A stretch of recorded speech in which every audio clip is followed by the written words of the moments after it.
सिक्कीमच्या दुर्गम सीमेवर पाटणचा सुपुत्र शहीद, पिंपळशी गावावर शोककळा।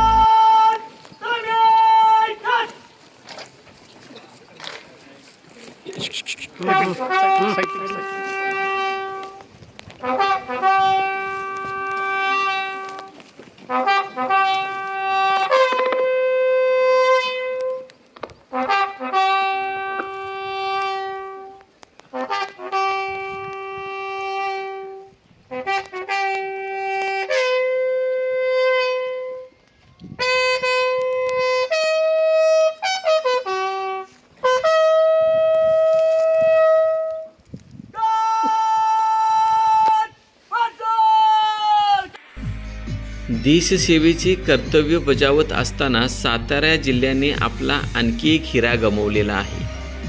पाटण तालुक्यातील पिंपळशी गावचे सुपुत्र जवान बाळकृष्ण विलासराव निकम हे सिक्कीममधील अतिदुर्गम भागात भारत-चीन सीमेवर तैनात असताना शहीद झाले।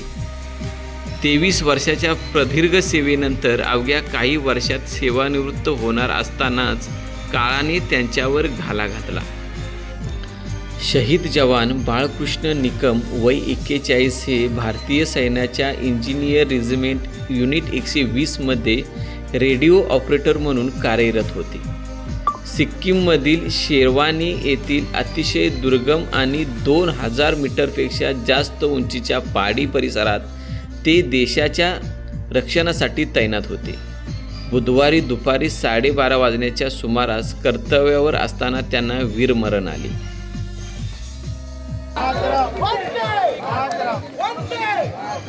भारत माता की, भारत माता की, वंदे वंदे, अमर है, अमर है,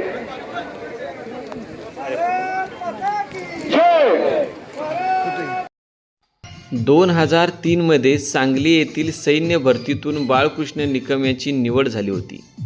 आपल्या चुलत्याकडून प्रेरणा घेऊन त्यांनी लष्करात जाण्याचे स्वप्न पूर्ण केले। आपल्या 23 वर्षाच्या कारकिर्दीत त्यांनी सियाचीन आणि लडाख सारख्या अतिसंवेदनशील भागात अत्यंत प्रतिकूल परिस्थितीत देशसेवा बजावली।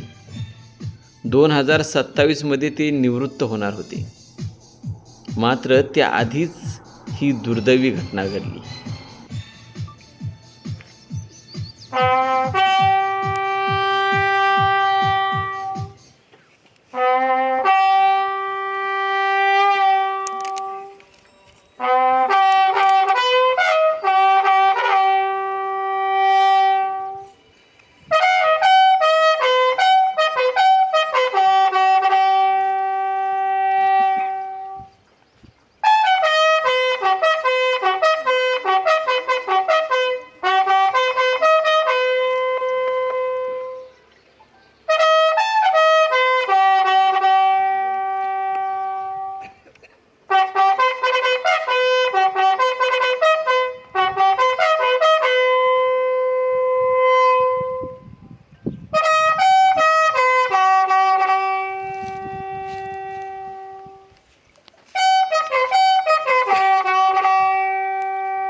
शहीद बाळकृष्ण निकम यांचे पार्थिव विमानाने पुणे आणि त्यानंतर लष्करी रुग्णवाहिकेने त्यांच्या मूळ गावी पिंपळशी येथे आणण्यात आले।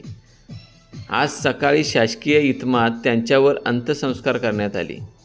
यावेळी हजारोच्या संख्येने उपस्थित असलेल्या जनसमुदायाने अमर रहेच्या घोषणा देत आपल्या लाडक्या जवानाला अश्रुनयनांनी निरोप दिला। त्यांच्या पश्चात आई, वडील, पत्नी आणि मुले असा परिवार असून निकम कुटुंबावर दुःखाचा डोंगर कोसळलेला आहे।